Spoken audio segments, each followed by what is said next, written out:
thieves.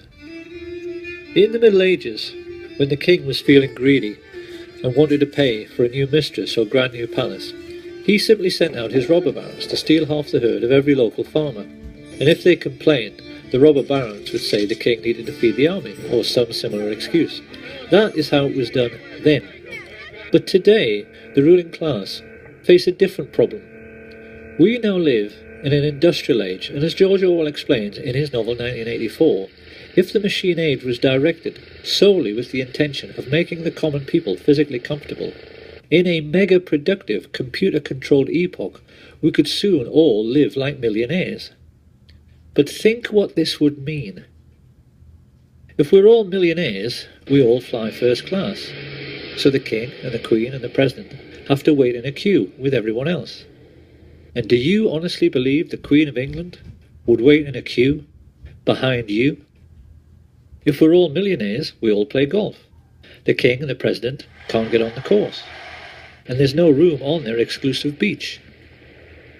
Orwell himself would have said the most important single sentence in 1984 was this one: if it once became general, wealth would confer no distinction.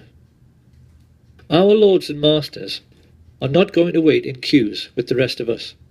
So the special problem which fat cats face today is how to keep the wheels of industry turning, because as Orwell explains, the oligarchs have to make use of the masses without significantly raising the general standard of living.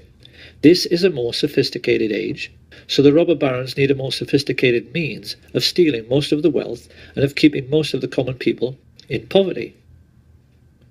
What the rich face today is a situation in which the common people spend most of their lives on a 9-to-5 treadmill.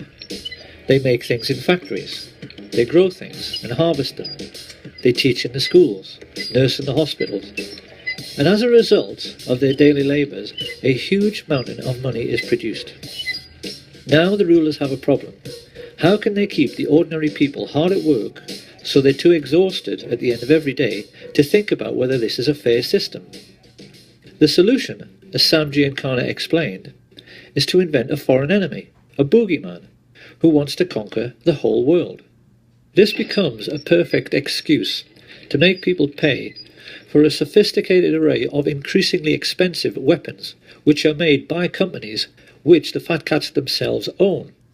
And in one neat little scam, the modern robber baron has a means of stealing most of the wealth produced by Western society, while leaving the common people with just enough crumbs to keep them going.